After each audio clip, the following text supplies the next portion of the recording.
The Andy Pollin Show.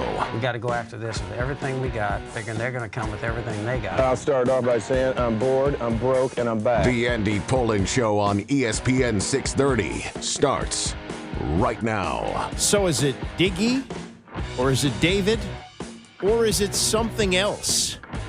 I'm telling you, Buzz Williams, the new basketball coach at Maryland, he's going to take some getting used to. I went through his news conference from last night, and we'll play some of what he said. I can't really figure it out. Maybe you can. We'll get to that. But Maryland dodged a bullet last night. They got by Mount St. Mary's in overtime thanks to either David or Diggy, whichever one you want to call him, David or Diggy Coit, with 41 points, 3 short of Ernie Graham's record. And the Terps also landed a big fish last night. We'll get to that. Diana Rossini with some interesting insight on the Commanders and what she has heard from around the league. We'll play what she said coming up shortly. As we're in a bye week here. So today is, Thursday? So normally I would be playing some locker room sound bites, as we say, from players and what Dan Quinn said at his news conference. But we won't hear from Quinn again until Monday, and we won't have to suffer through another Commanders game this weekend. It's amazing how we bounce back to this from the wonderful time that we had last year, right? And was it real? Was it Bobby Ewing in the dream? Did we wake up and find out, no, things didn't change in an instant. They are still a long way from being a team that can contend. I'll say this. As long as you have 5, I think there's a chance. And that's why, while the forecast for the roster is not very good right now, it's kind of gloomy. As long as you have an elite quarterback, you can bounce back. And we'll see if Adam Peters can earn his money in the offseason. He patched, and it worked out better than anyone could have expected. He went for it at a time when it looked like that was the time to do it. And look, they got to the NFC Championship game last year. They're not going to get there this year. They may not get there next year. They may not get there the next 5 years. But they will be building a team around an elite quarterback, assuming he stays healthy. And all the panic about the injuries, it's not Michael Penix. Michael Penix is out for the year with the Atlanta Falcons with his 3rd ACL surgery. He had 2 of them in college, one in 2018, one in 2020, both on the right knee. This is on the left knee. Can he come back and play after 3 ACL surgeries? We'll see. But I think the clock is ticking on his career.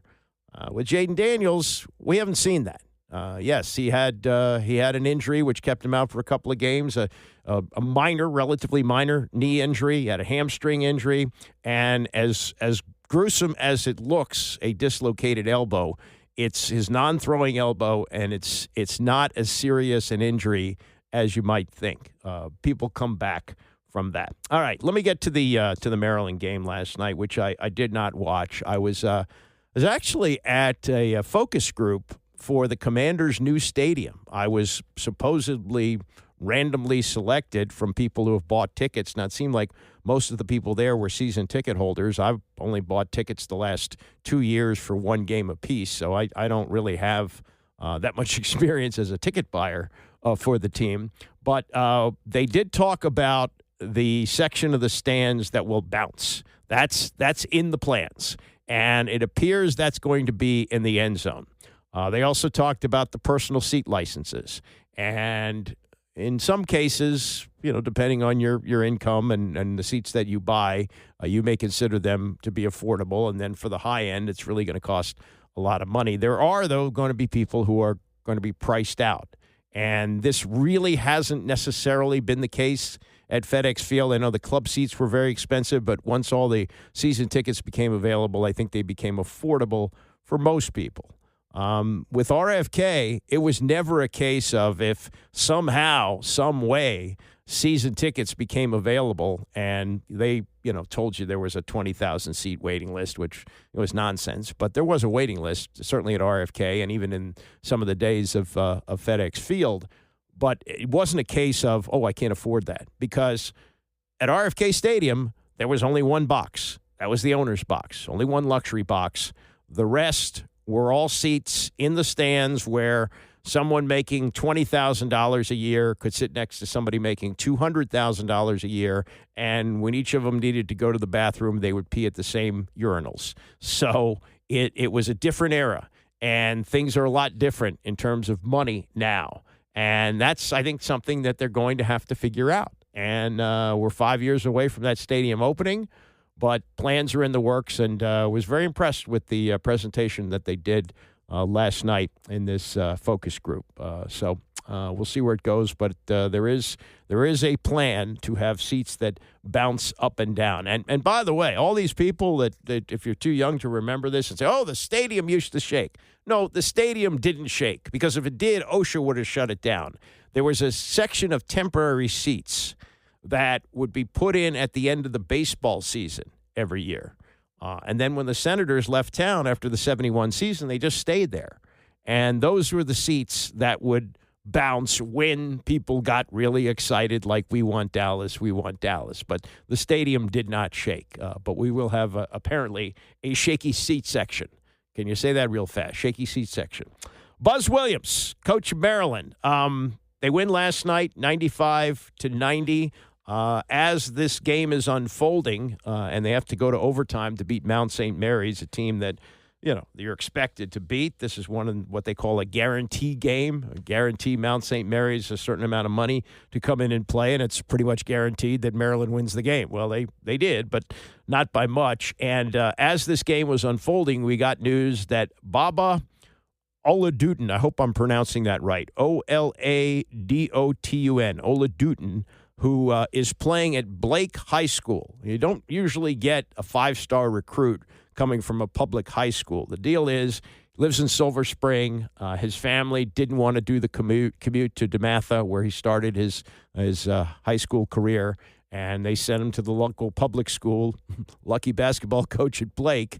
And also, from what I understand, he's supposed to be a high school junior. He's reclassified, so that means he's going to be in the class for next year, and will be a freshman at Maryland next season. But they were without Pharrell Payne. We don't have an update on the hip injury. It looked like something that was going to end his season when he got hurt at Marquette on Saturday. Buzz Williams says he doesn't do injury updates. So if it is season-ending, we don't know about it yet, though. I think Jeff Ehrman put this out on Twitter last night. He looked like he was walking okay. So maybe there is something there that is very encouraging. Maybe there was no ligament damage or anything like that. And it is possible that Pharrell Payne gets back on the court sooner rather than later. We'll see. This is almost the end of November. So could he be back by the first of the year? He might be. Who knows? But anyway, this was Williams after the game, after they survive 95-90, and it's due to Diggy Coit. Diggy Coit is very typical of basketball players these days. This is technically his fourth school. Started out as a junior college player, didn't play there, played 2 years at Northern Illinois, transferred to Kansas last year, where his minutes decreased from what he had been doing at Northern Illinois, averaged only 15 minutes a game and 5 points. Now he comes to Maryland. He's the starting point guard, and he's the one that saved their bacon last night with 41. This was Buzz Williams with an unusual approach. I've watched hundreds and maybe even thousands of news conferences over the years. I've never seen one open quite like this, as new coach Buzz Williams is actually interested in learning the names of the reporters. All right, Gene. Yes, sir. Last name? Wong. How you spell it? W-A-N-G. Which paper? Washington Post. Gene, the Washington Post. And what about my man right here? Harrison. I know two people. I'm working on it. Thank you, Buzz. I'm going to do better. I promise I am. Where does that performance from Dickey kind of stack up against some of the greatest wins you've been a part of? I'll tell you what. I thought Saturday was a lot of amazing things relative to what we pay attention to. And similar to the last time I saw you, I thought as we were closing down week 2, our concentration was, could we increase the capacity of our group to have more endurance and sustainability relative to the things that we think are important? And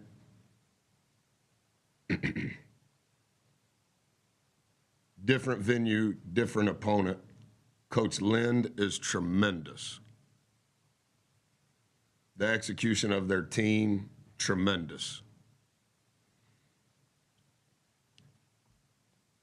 But I do think that the endurance of our guys has continued to increase.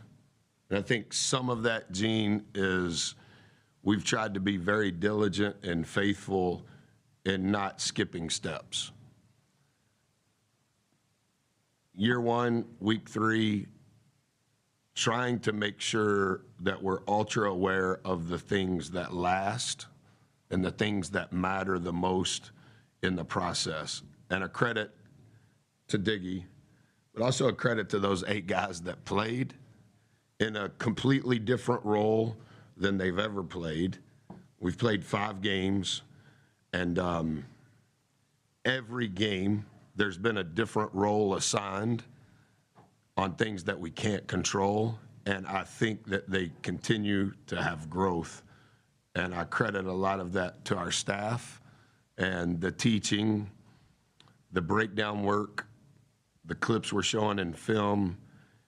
It is some elementary things that are required in this foundational work, and our guys continue to receive it, which is a credit to them. I think you get the idea that you're never going to get a 30-second pregame speech for his team from Buzz Williams, and may not be able to pull out a 20-second soundbite. That's his delivery, and I give him credit for wanting to know the names of the reporters. Dan Quinn does that. Every time a reporter asks a question, he addresses him by name, and then as he goes on with the answer, he'll say the name again. That's that gets you some favors. That's not a bad strategy when things turn tough like they have for the Commanders so far. Now this is more from Williams on the win as they get this win over a team that they're supposed to beat after coming off this highly emotional game at Marquette over the weekend. I'm just as thankful and humbled and proud of what took place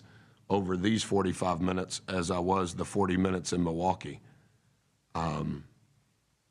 Because there was every opportunity to just pack up and go home in Milwaukee, and there were even more potential justifications for the same thing happening tonight. And I thought the group with very little experience together, and many of them only 5 games of experience in their life at this level, their rate of growth has been tremendous. Let's get to Diggy. Diggy or David and we'll hear what Buzz Williams has to say about that coming up. But this is a guy's 23 years old, as I say. This is his 4th school, and he made 11 of 17 from the field, 8 of 10 on 3, including the three-pointer that sent the game to overtime with 8 seconds to go. And Maryland shoots a ton of free throws. He had all 11 of his free throws for the 41 points. That's 3 short of Ernie Graham's record. Now, they didn't have the three-pointer when Ernie played, so, that probably is a little bit skewed with your 41 points. He had, 24 on threes, so there's that. But Maryland this year is a team that's clearly intent on getting to the line. Darius Adams had 19 points in the game. I think, had a pretty good shooting night. Nope. One field goal. But made 17 of 21 from the line. So that's part of how they play. But good old Diggy knocked down the 41 points and reacted this way. I think what was working was my teammates putting me in position to score, spacing, us reading the game, making the right decisions. And I think it just flowed into me scoring tonight. Every night is going to be somebody different. Every night is going to be somebody else scoring or making a play. So I just tried my best to make the right play, and I did that for most of the time. I made a lot of mistakes, but most of the time I tried to make the right play. So I think I was just put in position to score, and I was able to get some shots going. That's Diggy Coit. That's what he goes by, Diggy Coit. Here's more bizarreness, I think, from the news conference from Buzz Williams last night, addressing the performance of the player that he's always called Diggy. Somebody in here last time was running a podcast, and he called Diggy David. I've never called Diggy David. And so as he was asking the question, in truth, I was like, I don't know what he's asking. And I don't know you guys, and so I'm trying to do good in here. And so I eventually realized he was talking about Diggy running the point. So yesterday after practice, I said, hey, you know how I was telling you about that guy that was calling you David? I said, I think I need to call you something, not Diggy, not David. And he said, why? I said, it's kind of like in the Bible, like we should just change your name because you've changed your life.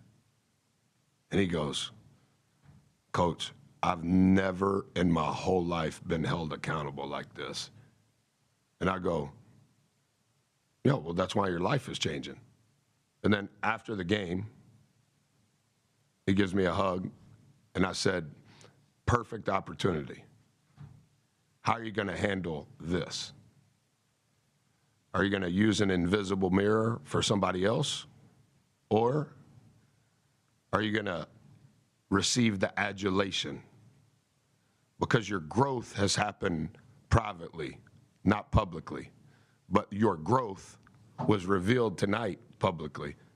So it's a great opportunity to see how you're going to handle it. He's easy to like. And I can't coach everybody like I used to coach. And that's probably why I can still have a job. But I can coach him like I used to coach. And he asked me to coach him that way. And he texts me 72 times a day. Really, really life-related, personal, hardcore stuff. So I'm happy for him. So they like each other. But have you ever heard of a person who has a birth name like David and a nickname like Diggy, and the coach says to him, I think you need to come up with a third name? What? What are we talking about here? This is nuts. Look, maybe it's working for them. It worked for them last night because old Diggy had 41 points. But who says, somebody called you by your real name, I only know you as Diggy, the Bible says whatever he said about the Bible, and maybe we should come up with a third name?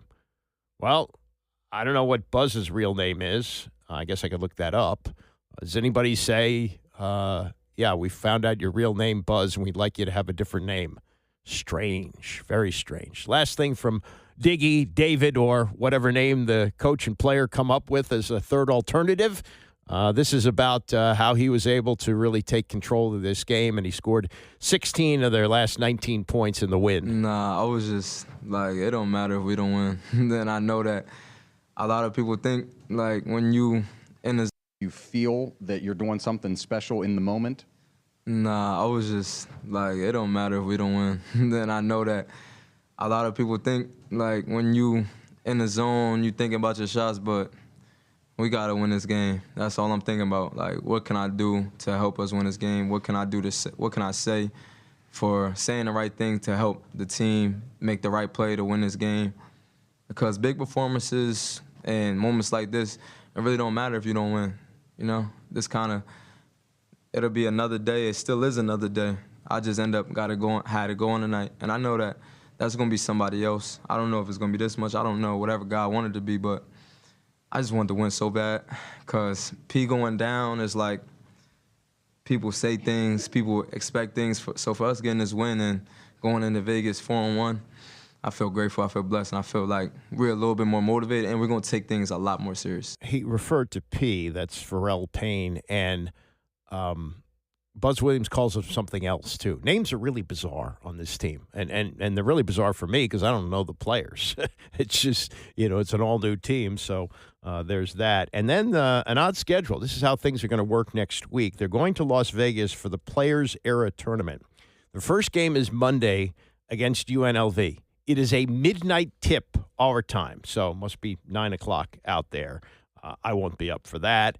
And they're guaranteed a game the following night against Gonzaga, which I think is 13 in the country right now. And then the rest of the schedule will be determined on results of the two games. The other schools that are participating, Houston, Michigan, which is ranked 7, Alabama 11, and St. John's 14. So they will have some really tough games next week, and we don't know if Pharrell Payne is going to be available. I would say going into last night, 100% that he wouldn't play. We don't have an update on injuries because that's not the way Buzz Williams does things, so we don't know how long he's going to be out. But based on the video that I saw posted last night of him walking with the rest of the team in street clothes, I wouldn't 100% rule it out that he plays. I don't think he's going to play. But and I guess there's no rule on this because, like, the NFL has rules. And you know what? There should be rules on this because there is gambling in college basketball. There's gambling in college sports. You can't just have a game like, for example, against UNLV next week and whatever the line may be, and then, oh, yeah, your leading scorer is ready to go. We didn't tell you anything about his injuries. I don't know how that works. That's a little bit puzzling to me. Maybe I should do some research on that. Coming up, Joe Jacoby. Finally.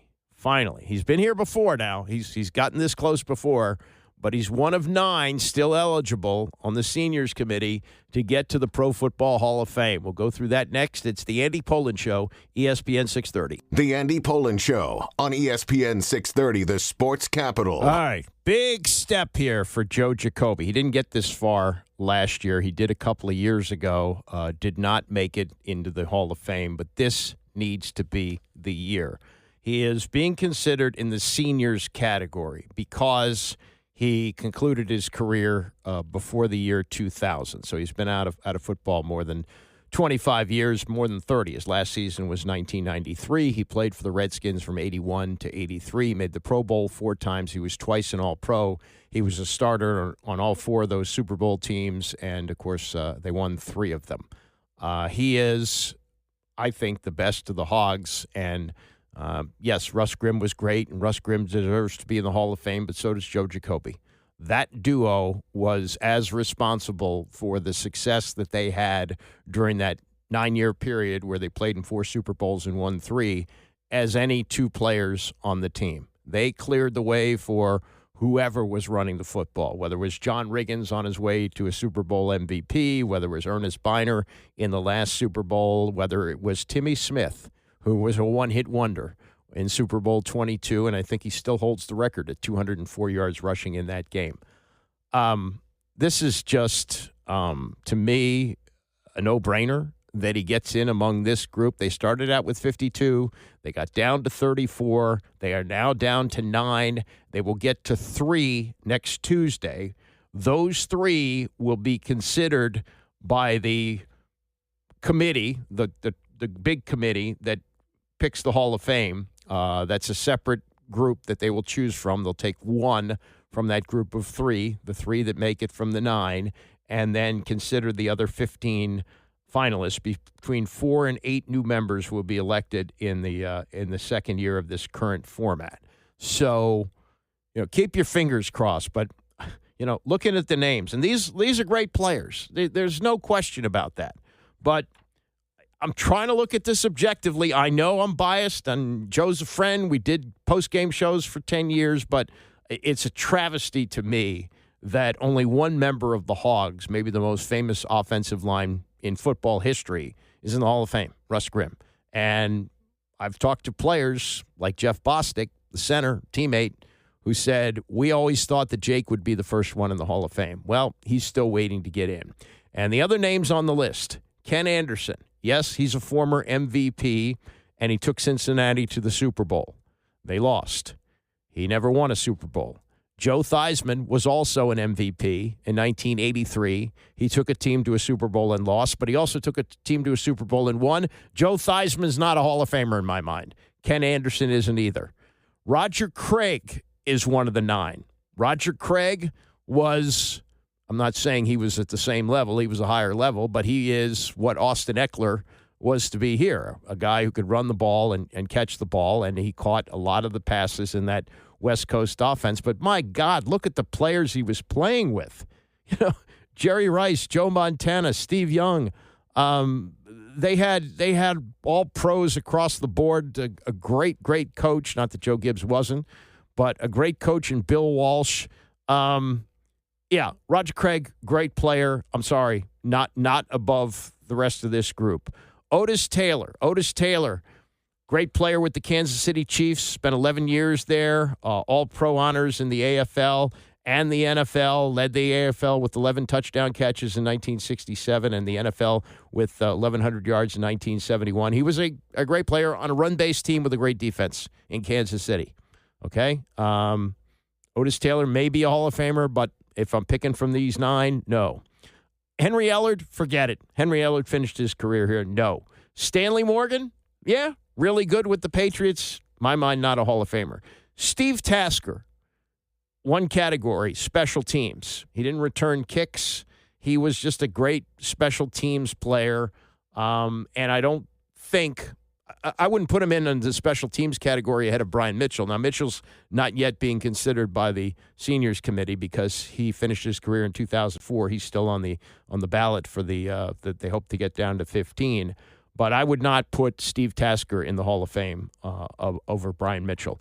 L.C. Greenwood, part of the Steel Curtain. Mean Joe Green is in the Hall of Fame. Dwight White, I believe, is in the Hall of Fame. I'm not sure L.C. Greenwood gets in. And then the other two are Eddie Metter, who I'm not familiar with at all. He played for the Rams from 1959 to 1970. He was an all-decade pick for the 60s. I'm going to have to yield to others on him. But Eddie Metter has been retired for what, 55 years, right? 55 years and has not really been considered. I don't think he gets in, which leaves Joe Jacoby. And to me, I mean, if he doesn't make it this time, there's something wrong. And Gary Myers is former New York Daily News pro football writer. He worked on the Inside the NFL show. He is as steeped in the history of the NFL as anybody. And he is the presenter once again for Joe as this we get to this. Well, I guess he'd have to get to the final 3 to be presented in at the Super Bowl by Gary. But Gary got everybody the last time. He got Lawrence Taylor. He got Bill Parcells. He got, of course, Joe Gibbs, and he got Howie Long. All of them said should be in the Hall of Fame. Not in. So I am frustrated beyond belief, but I will be greatly relieved by next Tuesday if Joe is among the 3. And, just looking at this list, I guess I would put him, if they're going to pick 3 from this list of 9, I would choose, Ken Anderson as one of the 3. And maybe Roger Craig, but I would not choose any of the others. So, it's just amazing to me that, because, Henry Ellard is in the Hall of Good. That's it. Stanley Morgan, Hall of Good. Steve Tasker, special case. He was a terrific special teams player on Buffalo Bills teams that went to 4 straight Super Bowls. But no, it just drives me crazy when I see these guys getting in the Hall of Fame and Jake not in. So maybe this is the year. Diana Rossini with J.P. Finley on Channel 4, kind of a bi-week chat about the Commanders. And I'll say this about Diana. She works incredibly hard. Used to be here at Channel 4, went to ESPN, and now she works for The Athletic. And she is on her phone constantly talking to people around the league. And she relayed a text that she got from an unnamed general manager in the league about his thoughts on the Commanders, which line up with a lot of what I've been saying over the course of this season. This was Diana talking to J.P. Finley of Channel 4. He said, what's interesting about Washington is they're actually a good example of why you can't go all in. They only have a first and third rounder in 26 and then a 5, 6, 6, 7. They traded away their second and fourth for Tunsil. They have the oldest team in the NFL, and they look and kind of feel old. Not the way to build a long-term sustained winner. You do it through the draft like we've seen the Rams do. You see the Patriots are trying to do it this year, and you don't make crazy trades at the deadline. But there was a time, and even during training camp when I saw you last, where we were giving Washington credit for building a culture through these veteran players, through these older players. That the problem is, I think it ran out, right? Like, it was good for a year, maybe not good for a second year. But the belief, look, if the quarterback's healthy, this is, I believe, a completely different kind of conversation that we're having in terms of the state of this Washington team. Totally. I do think eventually we see Jaden again after the bye week, but it's already a lost season. And to your point, they've got 2 picks in the top 100. And it's so easy to say, oh, trade back, whatever that first round pick is. They also need studs. So if there's a stud and say they pick 8th, like you might need to take whoever's there. Mm-hmm. And this is the position they're putting themselves in, though, right? Because they don't have a lot of draft capital here. And free agency isn't going to be as exciting as it has been in years past. So I'm looking forward to seeing how they're going to regroup. And I hate that we're even having this look to the offseason conversation already. But it's the reality. It stinks. But, for a team that had just such high hopes and coming off just an absolutely spectacular rookie season for Jaden, obviously this is a setback for them. That's Diana Rossini of The Athletic with JP Finley of Channel 4. That's a point that JP makes, that they do need studs. And if they're picking at, let's say, 8, they got to find somebody there. But this is a roster that needs to be filled out, and you need more draft picks. And if you get to 8, maybe even higher, you got to be looking to trade back. And the one big advantage that they have, and this is something that has been incredibly uncommon, really ever since maybe even the end of Joe Theismann's career 40 years ago, believe it or not, that they are not in a position to look for a quarterback, right? I mean, 2013, you weren't looking for a quarterback because you thought RG3 was gold. Well, that turned into rust there, and we know what happened. I still think when you have Jaden Daniels, that's such a huge advantage because there are always going to be quarterback-needy teams. So if you finish in the top, 6, 5, 4, wherever you land at the end of this season, you got to trade back, especially for a team that's desperate for a quarterback and will give you lots of draft picks so you can fill out a defense, which stinks. This defense is horrendous. And you've got to find players who, as Diana says, are not so old and can fill out what has been just a defensive disaster that was spackled over last year by Jaden Daniels and some other things that went right. They won a whole bunch of games late. I think, and she said we'd be having a different narrative if Jaden was healthy. If he stays healthy the whole year, they got 3 wins. Would they have maybe 2 more? I don't know. They might have won last week against Miami in Spain. Who knows? I mean, if Jaden doesn't fumble, but Jaden played this game, the game that they played against the Bears. If there isn't a fumble in that game, they probably win that. But there aren't that many more games that they could have won. They wouldn't have beaten Detroit with Jaden. They wouldn't have beaten Seattle with him. No, it wouldn't. Well, Seattle, he played. He got hurt in that game. But no, it would not have happened. So I look at where they are right now, and I say, yeah, Jaden would help. They would be better, but you really need to have a defense to complement the quarterback, and that's what you have to use that draft pick for, wherever it is, however high it is, and I'm almost certainly going to be top 10, trade it back for talent for teams looking for quarterbacks. And you got to have quarterbacks that teams are going to want to move up for. So who are those guys? Mel Kiper gets asked this question every week on Unsportsmanlike, our morning show, and he was asked it yesterday. Definitely Fernando Mendoza. He's got the 30 starts. He's kind of in the clubhouse. He's got one more game. That's it for the regular season. Then he goes into the playoffs. You get Big Ten championship, playoffs, and all these quarterbacks, Evan, Michelle, and Chris, are going to be in the playoffs. So you got Dante Moore, Oregon, Fernando Mendoza, Indiana, Ty Simpson, Alabama, all in the playoffs. We have to see Oklahoma, John Mateer, could be. We'll have to see on what Carson Beck and the others. But at the end of the day, I think 3 are definitely, if they come out, no question, Dante Moore. Mendoza's, I think, going to go number 1. I think the way it looks right now, I'm waiting with Dante Moore to see how he performs this week and next week and moving forward to see. The Iowa game, I was ready to move him to 2 from 1, and he had that great drive. So I couldn't do it after that. So he's still slightly ahead of Mendoza, but he, I think, needs to go back to Oregon. The money's there to keep him at Oregon. The personnel's there to allow him to shine next year, and he needs more game experience. He needs more games to play in. He only had 5 starts going into this year. Do the math. It's not enough.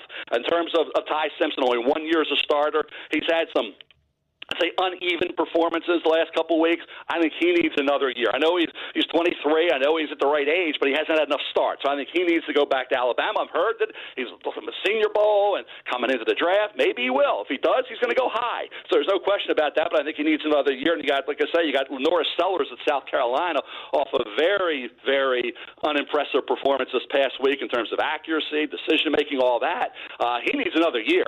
And I don't know if he's going to come out. I don't know what he's going to do. There's talk about Miami, after Carson Beck leaves, the one and dones. He could be going there, going somewhere else. Who knows? If he goes into the NFL, he's going to have to be developed. He's not going to be ready for a while. So he'd probably still be in the first round next. I wouldn't have him there right now based on what I saw this past week and throughout the course of the year, but he certainly could be in that first round discussion. So 4 potentially, but I do think a couple of these guys are going back. So probably at the end of the day, 2 to 3 would be the number for first-round quarterbacks after all is said and done. So that's not great news if there's only 2 or 3 available. But, if you're picking as high as 4, maybe somebody's going to jump up and try and chase one of them. It looks like Mendoza will go number 1. I don't think that Washington is going to finish with the worst record in the league. I don't think they're going to lose out. There are some winnable games down the stretch. I think they can beat the Giants. They might win at Philadelphia in the last game of the year because the Eagles are going to be resting everybody. So it'll be probably between 5 and if things go incredibly well, they win 7.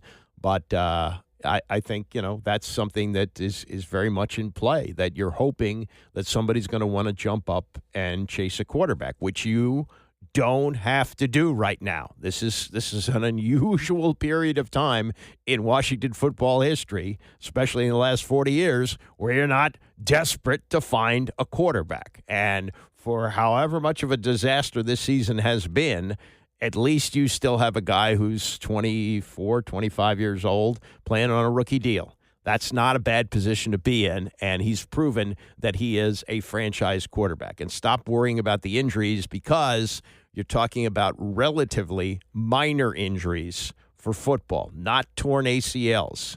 Okay, that's not a torn Achilles. Those are injuries that are career altering. That's not the case.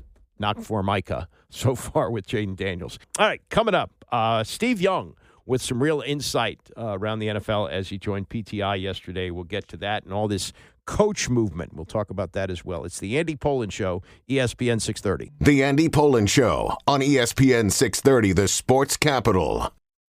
We may never have seen as much hubbub around a 5th-round draft pick quarterback as we are seeing about Shedeur Sanders as he prepares to make his first NFL start this weekend against the Raiders. That's a good team to start against because they stink.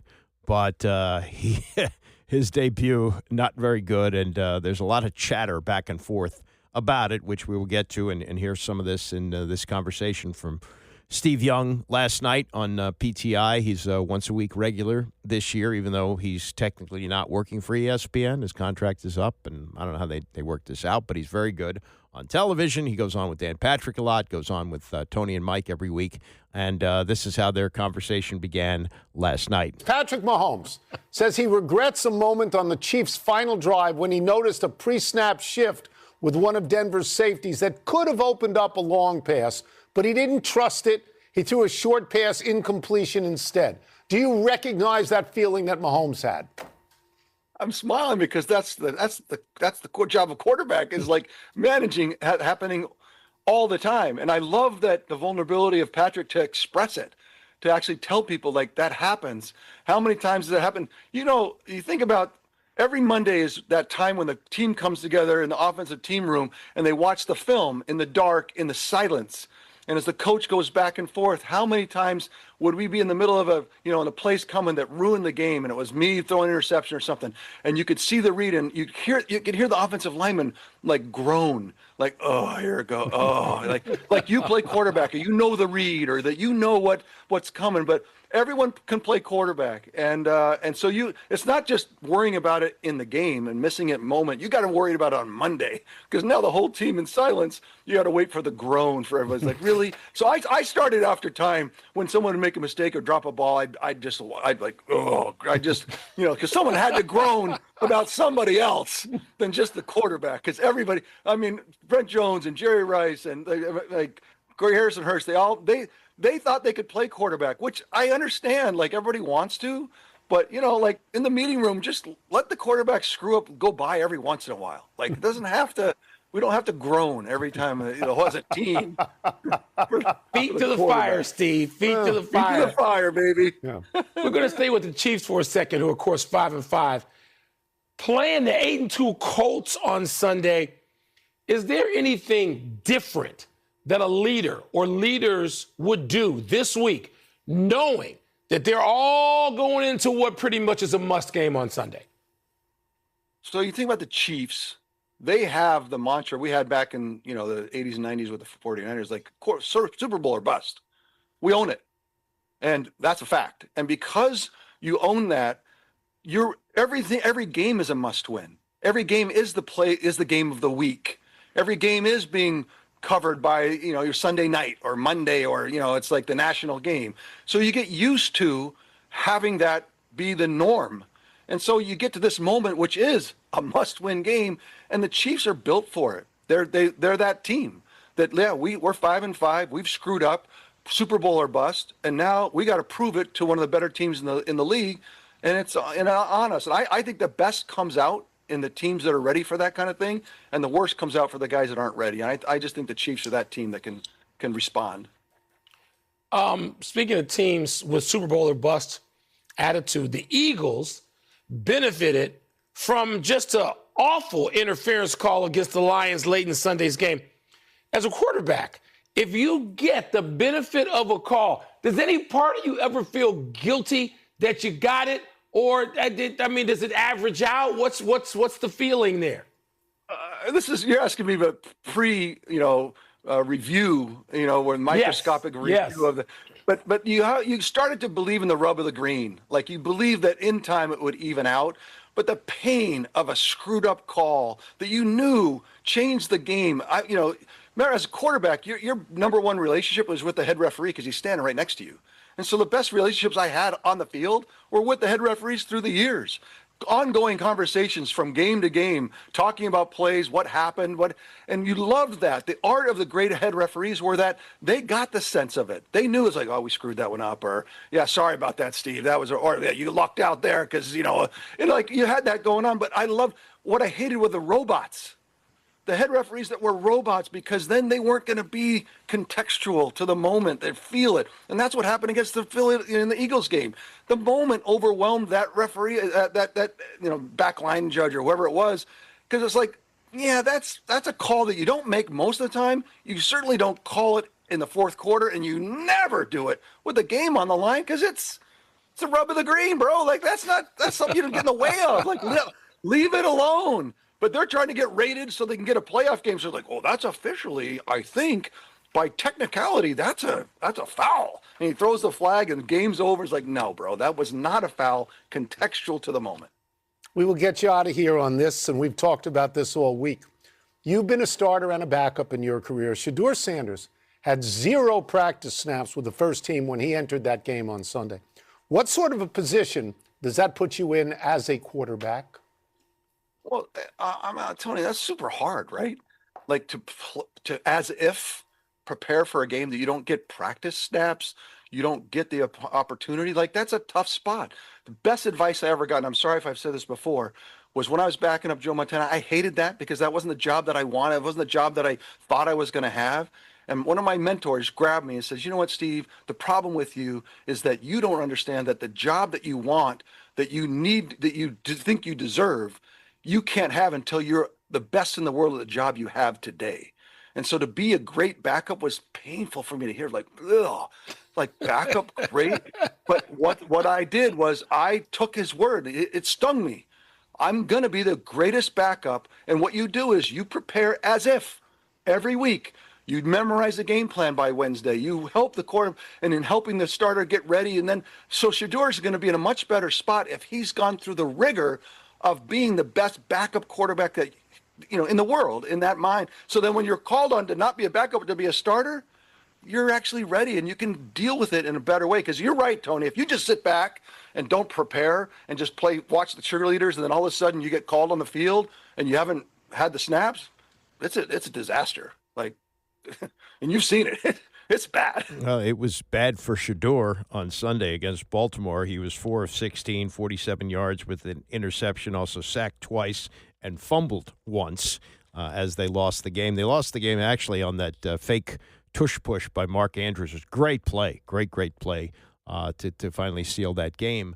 But yeah, I mean that's some of the issues there. Before we get to, by the way, more on Sanders, I really like that part where Steve Young was talking about the ongoing conversation that he would have with a referee. Like, hey, we missed that one, Steve. Sorry. Oh, you got away with that one, Steve. That's insight you don't really get. That's really cool. That you think that, players and referees, they never say anything to one another. And if you say something to the referee, you might get flagged. No, that's they're all working together there. And referees want to get it right. They don't, all this stuff. Oh, they're trying to screw them. The league is trying to. No, that's not the way it works. Anyway, on this Shedeur thing. Okay, so Shedeur had been the backup. Dylan Gabriel had been the starter after they traded Joe Flacco to Cincinnati. And Flacco, I guess Flacco could come back. It's too late to make a trade again. But Joe Burrow is supposedly ready to play this week against New England. We'll see. But Dylan Gabriel was the starting quarterback, and Shedeur was the backup, and people were wigging out about the fact that he didn't get reps as the backup. Well, the backup now with Gabriel out is Bailey Zappi. Bailey Zappi's been around the league a long time. He played some games for New England. He's one of those quarterbacks that bounces around the league, maybe not quite as much as the one here, Josh Johnson, but he can play if you need him to play, and I don't know how many reps he's going to need. But there is this narrative going around like, oh, you got to give the backup snaps. I've never heard that before. I'd always thought that the starter got all the reps and the backup had to be ready to play without reps. But that's not what people are saying about, and I say people in the know, people who know the game like Jeff Saturday, who was on Tuesday with Tony and Mike, and his take on Shedeur not getting the snaps as the backup quarterback. This is unbelievable. And I'll take it a step further. This isn't just coaching malpractice, because honestly, Stefanski in this group is kind of in a bad position, right? You got Dylan Gabriel, who's a rookie, in front of Shedeur, who's a rookie. So they both need reps, right? So if you're trying to get Dylan ready for the game, you can't have Shedeur taking reps from him. This should have been handled in preseason. If you knew you were going to get rid of Kenny Pickett and you knew you were going to get rid of Joe Flacco, then you got to have a better plan in place of what this looks like. Let me just explain to everybody how bad. When Shedeur walked out there, the offensive line had never heard his cadence.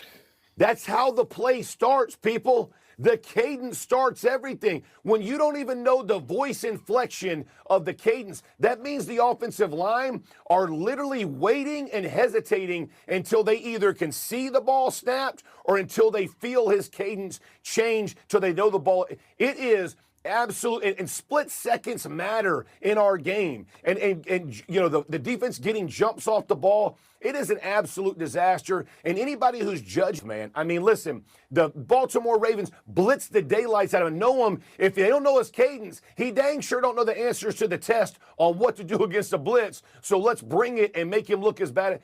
And he still made some good throws when he's protected. Do not judge this man, whether you think he was really good or really bad, on 16 snaps of chaos, because that's what he was thrown into. Okay, all right. Everybody thinks it's so unfair for Shedeur saying, I don't get it. You got to be ready to play. Backup quarterbacks have that. So let's see. He's got a week of preparation as the starter. He's taken all the first-team snaps in Cleveland. And when he faces a bad Vegas team this weekend, let's see. I mean, he is a lightning rod. And this goes back to, when Mel Kiper was wigging out during the draft about how far he was dropping down the board, and he went to the 5th round. Indications are that there's reason to be concerned about that. It's, especially when they were doing the pre-draft interviews with teams that were picking like 10 and 12. And no need to talk to me. I'm not going to last that long. And then round after round after round, it was embarrassing. It didn't go till the 3rd day. And so now you would think with this opportunity, especially when he got moved up to backup, he was the 3rd-string guy. Okay, 3rd-string guy's not going to play. But once they trade Joe Flacco and you got another rookie there in Dylan Gabriel, be ready to play. Be ready to play as a backup. And you may remember this, that the great season that Robert Griffin III had in 2012, The backup could have been an experienced guy who had been a starter the year before, Rex Grossman.